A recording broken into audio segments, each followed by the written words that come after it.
मैंने मंदिर तुड़वाया न बाबरी बनवाई, मैं बाबर बोल रहा हूं। यूं तो जिंदगी से मुझे गिला कुछ भी न रहा, पर कुछ राज हैं जो आज भी कब्र में मुझे सोने नहीं देते। सरजमीने हिंदुस्तान, अस्सलाम वालेकुम। मेरा नाम है ज़हीरुद्दीन मोहम्मद बाबर, वही बाबर जिसने 1526 में दिल्ली के सुल्तान इब्राहिम लोधी को हराकर भारत में मुगल सल्तनत की नींव रखी। मैंने अपने जीते जी कई जंगें लड़ी, कत्लो गारत का एक पूरा दौर देखा। मैं लुटेरा था और भारत सोने की चिड़िया। मेरे पास लड़ाके ज्यादा नहीं थे, पर जितने भी थे वो वफादार थे। मैंने हिंदुस्तान के तख्त पर बैठने का हसीन ख्वाब देखा था, जो पूरा भी हुआ। हिंदुस्तान से सैकड़ों किलोमीटर दूर काबुल के बागे बाबर में दफन मैं बाबर आज आपसे रूबरू हूं, क्योंकि बाबरी पर कुछ इधर उधर की बातें हो रही हैं। बीते कई सालों से मैं कब्र में लेटा हुआ देख रहा हूं कि हिंदुस्तान में एक मस्जिद को बार बार बाबरी कहा जा रहा है। मतलब अयोध्या की वो मस्जिद जिसका नाम मेरे ही नाम पर है, इसे लोग बाबरी कहते हैं। हिंदुस्तान की सबसे बड़ी अदालत में भी इस नाम का जिक्र बार बार आया। पिछले 40 दिनों से मैं कब्र में लेटे हुए अयोध्या मामले से जुड़ी सुनवाई की हर दलील को गौर से सुन रहा था, इसलिए बीच में नहीं बोला। बुधवार 16 अक्टूबर 2019 को सुनवाई पूरी हुई तो मैंने आपके सामने आकर सच बयां करने की ठानी। वो सच जिसे अंग्रेज हुकूमत ने दफन कर दिया, ठीक वैसे ही जैसे आज मैं काबुल की इस कब्र में लेटा हूं। अयोध्या में राम मंदिर और बाबरी को लेकर सबके पास अपने अपने तर्क हैं, तो मेरे पास मेरी दलीलें हैं जो हकीकत हैं, क्योंकि मुर्दे झूठ नहीं बोलते। यूं तो मेरे गुनाहों की फेहरिस्त बहुत लंबी है, पर है वक्त राम मंदिर तोड़ने का इल्जाम मुझ पर न दे। मेरा अल्लाह जानता है, ना ही मैंने कोई मंदिर तोड़ा और ना ही हिंदुस्तान में कोई मस्जिद अपने नाम से तामीर करवाई। तो मस्जिद का नाम बाबरी कैसे हुआ? मेरे कदम पड़ने से पहले ही हिंदुस्तान में इस्लाम पहुंच चुका था, तो मुझ पर मंदिर तोड़ने की ये तहमत क्यों? मेरी बेगुनाही की इस दलील पर है हिंदुस्तान, जरा गौर फरमाओ। मैं जिस आगरा की गद्दी पर बैठा था उससे थोड़ी ही दूरी पर कृष्ण का जन्म स्थान है। अगर मुझे मंदिर तोड़कर मस्जिद ही बनवानी होती तो पहले वहां जाता, अयोध्या क्यों आता? हाँ, मैं अवध गया जरूर था, पर मैंने मंदिर नहीं तोड़वाया, वो तो पहले ही तोड़ा जा चुका था। इब्राहिम लोधी ने उसे तुड़वा दिया था। मेरे खिलाफ अंग्रेजों ने साजिश रची और उस मस्जिद को बाबरी नाम दे दिया, जिसे इब्राहिम लोधी ने बनवाया था। अंग्रेज 1857 में हिंदुस्तान के हिंदू और मुसलमानों की एकता से डर गए थे, इसलिए उन्होंने सबूतों को मिटवाया। मेरे जीवन के सफर की कहानी बाबरनामा के पन्ने तक गायब करवाए। इतना ही नहीं, इब्राहिम लोधी के नाम का जिंदा सबूत देने वाले शिलालेखों को भी मिटवाया। अब मैं पूरी कहानी तफसील से सुनाता हूँ। 2 अप्रैल को मैं अवध गया था। बाबरनामा में मैंने इसका जिक्र भी किया था, लेकिन इसके बाद के पन्ने गायब कर दिए गए। मेरी हकीकत से हिंदुस्तान को महरूम कर दिया गया ताकि हिंदू मुसलमान मंदिर और मस्जिद की आग में जल जाएं। A Fuhrer archaeological survey of India के डायरेक्टर ने मस्जिद पर लगा इब्राहिम लोधी का शिलालेख पढ़ा था। उसे जानबूझकर मिटा दिया गया। खुद का इतना कर्म मुझ पर हो गया कि जिस ए फ्यूरर ने इब्राहिम लोधी के नाम का शिलालेख मिटाया था, उसने उस शिलालेख का अनुवाद भी किया था, जो आर्कियोलॉजिकल सर्वे ऑफ इंडिया की फाइलों में पड़ा रह गया। उसे नष्ट करने का ख्याल किसी को नहीं आया। यही जिंदा सबूत मेरे हक में जाता है, जो ये बताता है कि बाबर का बाबरी से कोई रिश्ता नहीं। अंग्रेजों ने हिंदू मुसलमानों के बीच नफरत फैलाने के मकसद से ही बाबरनामा के कुछ पन्ने नष्ट कर दिए, जिनमें मैंने वो पूरा किस्सा बताया था कि मैं अवध तो गया, लेकिन अयोध्या में नहीं घुसा। मैं तो अवध गया था शेख बायजिद की बगावत को खत्म करने। 28 मार्च 1528 को अवध से करीब 5-8 मील पहले मैंने अपना कैंप लगाया और मेरे सिपाहियों ने बायजिद को सरयू से पीछे खदेड़ दिया। बाबरनामा तुजू के जहांगीरी से लेकर आईने अकबरी तक मुगल शासकों की किसी किताब में बाबरी का जिक्र नहीं। तो ऐ हिंदुस्तान, मेरी इन दलीलों पर भरोसा कर। मैंने अयोध्या में मंदिर तोड़कर मस्जिद तामीर नहीं कराई।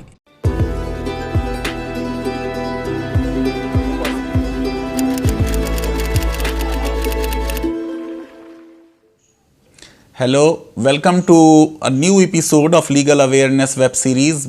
मुझसे बहुत व्यूअर्स ने कहा कि साहब एएसआई की रिपोर्ट पे बात हो और के मोहम्मद साहब के जो वीडियोस हैं उन पे बात हो। मैंने वो वीडियोस देख लिए हैं, अभी उस पे बात होगी, लेकिन शायद वो नेक्स्ट एपिसोड में हम करेंगे। आज के एपिसोड में मैं ये कोशिश करूंगा कि ज़मीन को खोद कर देखने के बजाय, जिसमें आर्कियोलॉजिस्ट एक गैस वर्क करता है, इन्फ्रेंसेस ड्रॉ करता है, आज हम ज़रा उन संस्कृत इंस्क्रिप्शंस की बात करें जिससे हमें कुछ रेफरेंस मिलता हो इस केस को समझने में। तो मैं आपको बता देना चाहता हूं कि एक भी संस्कृत इंस्क्रिप्शन अयोध्या में या अयोध्या के बारे में जो 1528 जब बाबरी मस्जिद बनी है उससे पहले लॉर्ड रामा को उनके नाम से रिफर नहीं करता, अयोध्या को रिफर नहीं करता ऐसे राम जन्मभूमि या होली अयोध्या, इस तरह का कोई एडजेक्टिव यूज नहीं होता।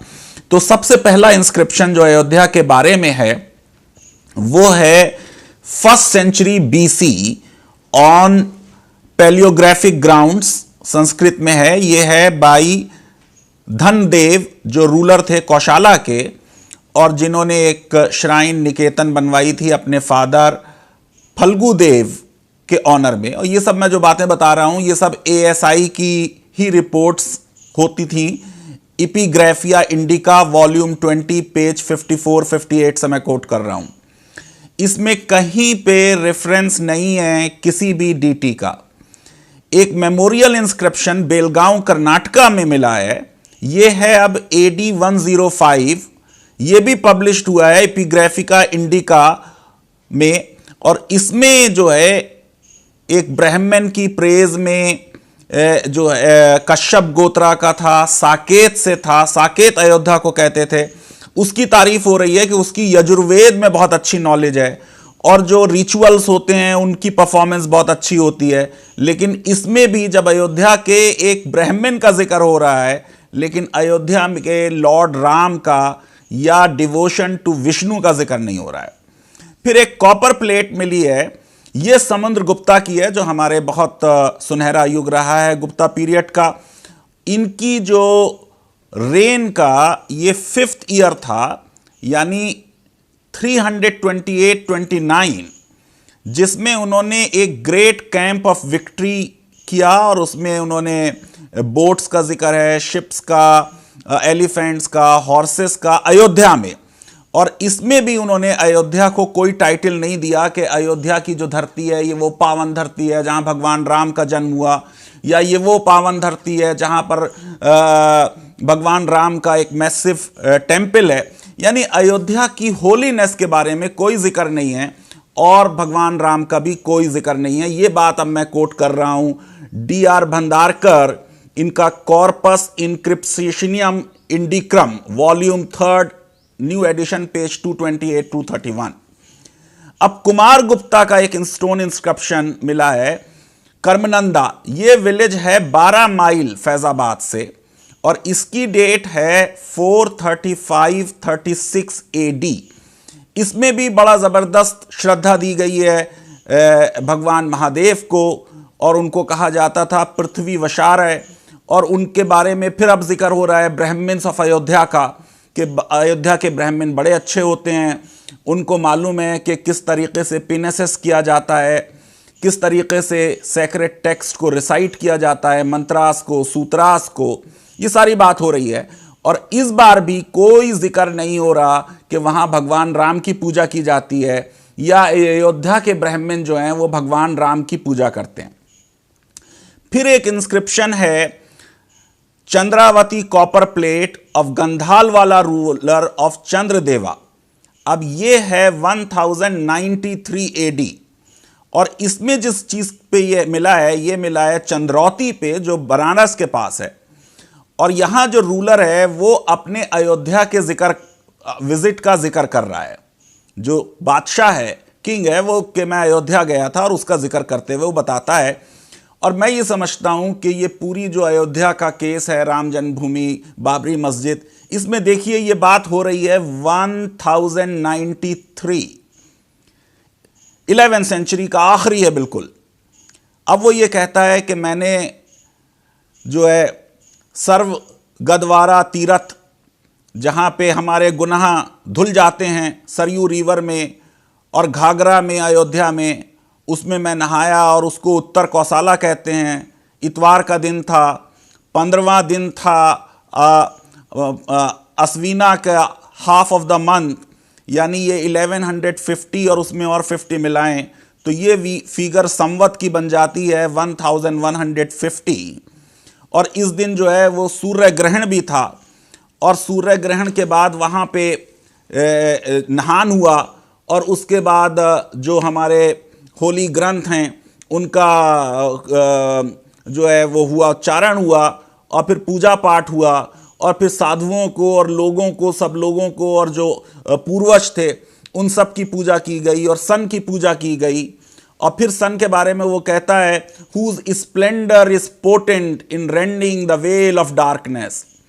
और ये सब पूजा जो हो रही है ये अब वाकई में शिव की हो रही है। और उसके बारे में वो कहता है whose crest is a portion of the moon and whose body consists of the earth, water and fire, air, ether, the sacrificing priest, the moon and the sun, after having performed adoration to holy Vasudeva, Vasudev का नाम आ रहा है, the protector of 3 worlds, after having sacrificed to fire an oblation of abundant milk, rice and sugar, after having offered oblations to mains, have conferred the grant on the Brahmins। ये पूरा सब जिक्र हो गया, मगर कहीं भगवान राम का या मैं राम जन्म स्थान गया उसका जिक्र नहीं हो रहा। अब आप ये देखिए कि ये जो अयोध्या में ये है कि यहां आने से आपके पाप धुल जाते हैं, ये भगवान राम के जन्म स्थान की कॉन्टेक्स्ट में नहीं कह रहा है। वो कह रहा है कि यहां पे जो रिवर का कन्फ्लुएंस है, संगम है, उसकी बात कर रहा है, और वो कोई एसोसिएशन अयोध्या की भगवान राम से नहीं कर रहा। फिर आप देखिए कि हम एक और कंट्रोवर्शियल इंस्क्रिप्शन है जिसके बारे में बहुत बात होती रही कि साहब ये मिली थी 6 दिसंबर 1992 को, जिसको कहा जाता है विष्णु हरि इंस्क्रिप्शन। एक तो बात ये समझ लें, आर्कियोलॉजी में जो जमीन के ऊपर चीज मिल जाती है वो आर्कियोलॉजिकल एविडेंस नहीं मिलती। आर्कियोलॉजिकल एविडेंस वही है जो खुदाई के अंदर मिले। तो यहां क्योंकि अब अयोध्या में आपको मालूम है कि कारसेवकों ने एक कॉन्स्पिरेसी के तहत, प्लानिंग के तहत, वो सब लिब्रेहन कमीशन की रिपोर्ट जब मैं बताऊंगा तो आपको बता दूंगा, उस मस्जिद को या ढांचे को गिरा दिया। अब उस ढांचे को गिराने के बाद उस ढांचे में से अगर कोई चीज मिले, उस पे हमेशा सस्पिशन रहेगी कि क्या उसमें वो रख दी गई वो चीज या वो नीचे से निकली। लेकिन आर्कियोलॉजी में जो खोद के चीज जमीन के नीचे से मिले वही एविडेंस मानी जाती है। तो अब आप ये देखिए कि ये जो विष्णु हरि इंस्क्रिप्शन है, इसके बारे में कुछ इतिहासकार ये मानते हैं कि ये लखनऊ के म्यूजियम से ले गाया गया, और उसका जिक्र जो है वो जजमेंट में भी आएगा। और उसके बाद जो है ये बेसिकली मिसिंग इंस्क्रिप्शन थी जो वाकई में मिली थी त्रेथा के ठाकुर इन अयोध्या। अच्छा, इसमें जो डेट है इंस्क्रिप्शन की, वो डेट भी मिटाई गई है, जबकि ये बिल्कुल डेफिनेट है कि ये लेट गंधावाला टाइम्स की है। इसकी एग्जैक्ट डेट निकलती है 1241 संवत और 1184। अगर ये बिल्कुल आइडेंटिकल मान ली जाए लखनऊ के म्यूजियम में जो है, जिसको ए फ्रेरर ने स्टडी किया था, और वो किताब देखी जा सकती है, शर्की आर्किटेक्चर एट जौनपुर। ये जो है Archaeological survey of India Calcutta 1889 page 68 पे लिखा है, the extant inscription records the building of a Vishnu Hari temple but the name Rama for deity never occurs. यानी इसमें भी लॉर्ड राम का नाम नहीं आ रहा है। तो ये जो एक दावा किया जाता है कि ये साहब जो है रिप्रेजेंट करता है कि राम जन्मभूमि जो है उससे ये मिली थी, और उसमें बिल्कुल साफ जाहिर हो गया कि एक राम का मंदिर गिरा के मस्जिद बनाई गई। ये बात बिल्कुल इस इंस्क्रिप्शन से भी साबित नहीं होती। आइए जरा इंस्क्रिप्शन को देख लें क्या है। तो ये इंस्क्रिप्शन शुरू होती है फिर लॉर्ड शिवा की भक्ति से, उनकी तारीफ से, उनकी प्रेजेस से, और फिर ये अयोध्या की ब्यूटी का जिक्र करती है और ये बात करती है प्रेजेंस ऑफ अविमुक्ता। अविमुक्ता भी शिव को ही कहते हैं। गॉडेस विशालक्षी यानी पार्वती की बात हो रही है, और ललिता की बात हो रही है, यानी शिव की बात हो रही है, पार्वती की बात हो रही है, और बात हो रही है दुर्गा की। इस शिव हरि इंस्क्रिप्शन में भी लॉर्ड राम का कहीं नाम नहीं आ रहा।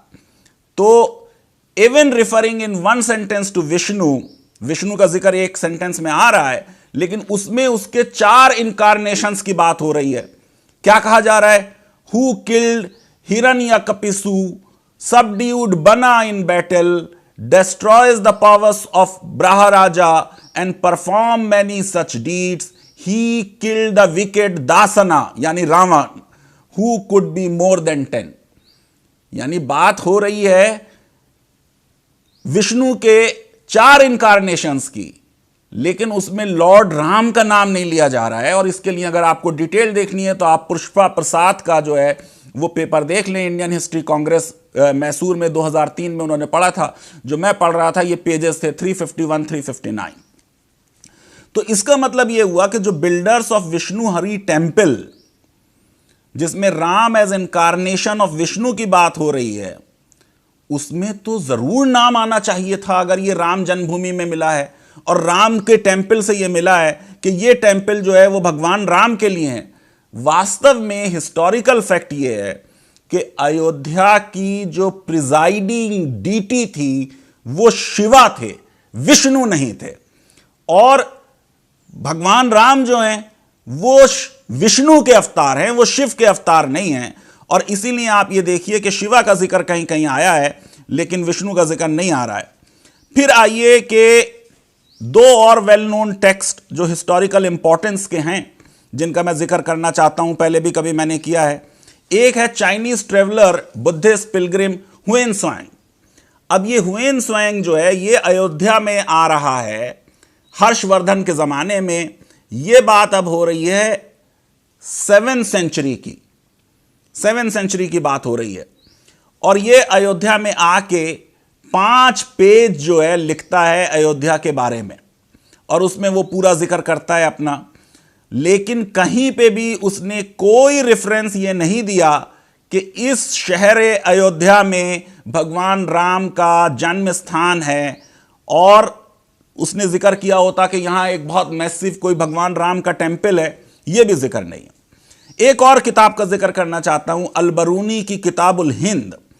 ये किताब जो है ये अरबिक में है और ये कंपाइल हुई है 1035 में, और इंडियन रिलीजन पे, कल्चर पे इसको बहुत अच्छी किताब माना जाता है। इसका इंग्लिश ट्रांसलेशन किया है एडवर्ड साचू ने 1888 में, 2 वॉल्यूम में है।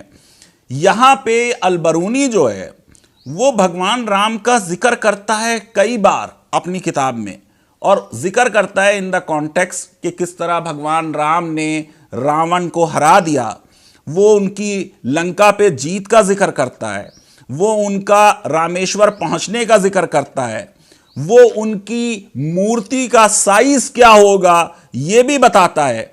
वो ये भी कहता है कि वो विष्णु के अवतार हैं, और वो ये भी कहता है कि किस तरह भगवान राम ने चंदैला एस्टिक को मारा था, और रामायण का भी जिक्र करता है। पर वो अयोध्या को डिस्क्राइब करता है पेज 200 पे वॉल्यूम 1 में, और अयोध्या से क्या क्या रूट निकलते हैं, क्या क्या रास्ते हैं, लेकिन कहीं पे जिक्र नहीं करता भगवान राम का अयोध्या से क्या कॉन्टेक्स्ट है। ऑन द कंट्रेरी, मैं एक और एग्जाम्पल दे दूं, अलबरूनी जब मथुरा का जिक्र करता है तो मथुरा में भगवान वसुदेव का, कृष्णा का उससे कनेक्शन मथुरा से वो बिल्कुल क्लियरली मेंशन करता है। अब आप ये देखिए कि कोई भी संस्कृत टेक्स्ट ऐसी नहीं है 16th सेंचुरी से पहले की जो लखनऊ में इलाहाबाद हाई कोर्ट के सामने साइट की गई हो, जिसमें यह जिक्र आया हो कि अयोध्या जो है वो वास्तव में भगवान राम का जन्म स्थान है, और ये कि ये उस पर्टिकुलर जगह पे जहां सेंट्रल डोम है उसके नीचे भगवान राम का जो है बर्थ हुई थी। सो मच सो कि वाल्मीकि की रामायण में भी, जिसको हम इतनी अहमियत देते हैं, इस तरह की कोई बात स्पेसिफिकली नहीं आई, जिसको जस्टिस अग्रवाल ने खुद अपने पैराग्राफ 4217 और पैराग्राफ 4355 में खुद उन्होंने कोट किया है। फिर तुलसीदास का जिक्र कर लेते हैं। तुलसीदास अपनी जो रामचरितमानस है वो 1570 में लिखेंगे और उसमें भी राम जन्म स्थान का जिक्र नहीं होगा। कुछ जरा सा जिक्र जो है उत्तराखंड में आता है, जिसमें तुलसीदास अपने अवधपुरी के जाने का जिक्र करते हैं और ये कहते हैं कि उन्होंने देखा जन्म महोत्सव, यानी birth celebration of Lord Ram. ये पैराग्राफ है जजमेंट में 4354।